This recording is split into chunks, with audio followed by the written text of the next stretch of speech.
Have you ever found yourself struggling with the ethical implications of daily lifestyle choices like eating meat, consuming animal products, or wearing leather or fur? And have you wondered whether such actions distance you from authentic spiritual practice? Welcome back to the channel. I'm honored to walk beside you again on this path of contemplation and truth. Today, we are diving into a subject that challenges many modern practitioners: how to live ethically in a world of convenience and compromise. The central question: can lay practitioners still walk the path of Dharma while consuming meat, dairy, eggs, or wearing animal products? This conversation goes far beyond diet. It reaches into the heart of spiritual integrity, compassion, and the subtle ways we either align with or diverge from the deeper currents of truth. Let's begin by looking at why the question even arises. At the core of all genuine spiritual paths lies a principle: reduce harm. Whether it's the Buddhist precept of non-killing, the Ojikyomo of Imesa, or the universal call to love thy neighbor, reducing suffering both internal and external is a pillar of awakening. Now, in ancient times, some practitioners lived in regions where agriculture was impossible, food was scarce, and animal consumption was necessary for survival. In those contexts, enlightened beings, including the Buddha, showed skillful means, even creating miraculous allowances for survival without direct killing. But these allowances were exceptions, not encouragements. Today, most of us have choices. And when we do, those choices become ethical expressions of our inner state. Let's break this down. When you eat meat, you are partaking in the direct or indirect result of killing. Even if you didn't hold the knife, your desire funds the process. The same is true for eggs, where hens are bred, confined, and discarded once they're no longer profitable. Milk, dairy cows are forcibly impregnated, separated from their calves, and used until their bodies are broken.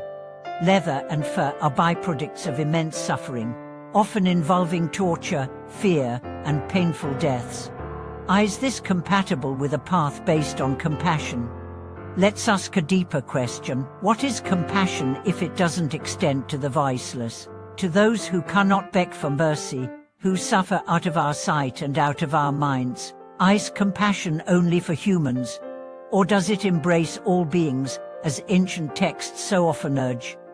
Many practitioners say, "But I'm just a lay person. I'm not a monk." That's valid. Monastics take strict vows. But lay practice doesn't mean no practice. It means you adapt the principles to your life, and to your best. If full renunciation is not yet possible, then at least reduce harm as much as you can. Begin with intention. Begin with honesty. Say to yourself, I know this action causes harm. I will reduce it. I will be mindful. I will not pretend it is harmless. That inner truthfulness plants seeds of future awakening. Some may argue, I'm healthy eating meat. It's tradition. I've done it all my life.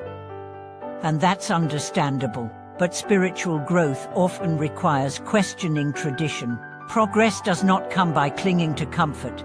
It comes by stretching into deeper integrity, even when it's inconvenient. Others say, even Buddha drank milk. But the milk mentioned in scriptures was metaphorical, symbolizing wisdom, discipline, and the nourishment of Dharma, not literal cow's milk taken from the suffering of animals. Let's be very honest here. If the Buddha lived today, in a world of factory farms, climate collapse, and endless alternatives, would he encourage the consumption of suffering? Or would he guide us toward simplicity, compassion, and conscious consumption? You already know the answer. Now, let's explore the karmic consequences. Every action, mental, verbal, or physical, leaves a trace. When you consume suffering, you ingest its energy. You reinforce cycles of violence. You create subtle barriers between yourself and the path of peace. Some teachings go further. They say that consuming flesh, wearing fur, or using parts of sentient beings forms karmic bonds with those lives. bonds that must be repaid. That means you may meet those beings again, not as friends, but as claimants. In lifetimes to come, you may owe them emotionally, energetically, or spiritually. This is not fear-based doctrine. It's cause and effect. But now, does this mean every spiritual aspirant must become a Vekan overnight? Not necessarily.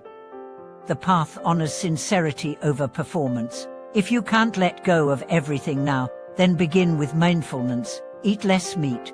Choose plant-based when you can. Avoid products from obvious cruelty. Red labels. Support ethical alternatives. Refuse unnecessary indulgence. And when you do consume such items, offer prayers for those lives. Visualize them moving toward freedom. Acknowledge your role. Dedicate your practice to their release. This turns eating into awareness and guilt into compassion. Because real spirituality is not about being flawless, it's about being conscious. Even one less act of harm sends ripples through the field of karma. Even one moment of mindful restraint breaks the chain of suffering for a fellow being. Let's take this deeper still. Wearing fur or leather may seem harmless, it's just a coat, just choose. But imagine the eyes of the being who wore that fur. Imagine their fear, imagine the slaughterhouse. Now imagine your spiritual path requires you to wear their skin. Would you still walk the same way? This isn't about judgment, it's about awareness. It's about aligning your utter choices with your inner truths. It's about asking, does this garment reflect my values? Does this meal express love? And when the answer is no, do you justify it or do you evolve? Spirituality without evolution is stagnation. Compassion without action is sentimentality. You don't need to change everything today, but you need to begin. Because every journey toward the light begins with one honest step away from the shadows.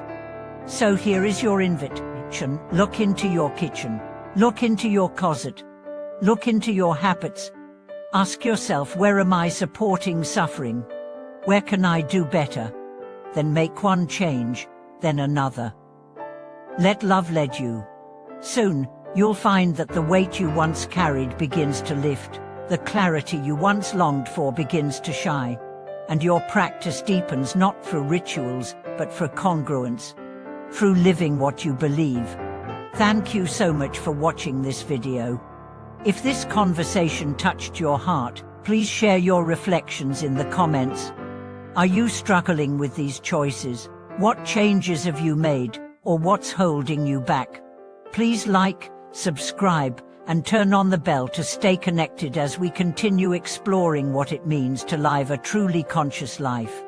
Until next time, walk gently, choose kindly, and let your life become your loudest prayer.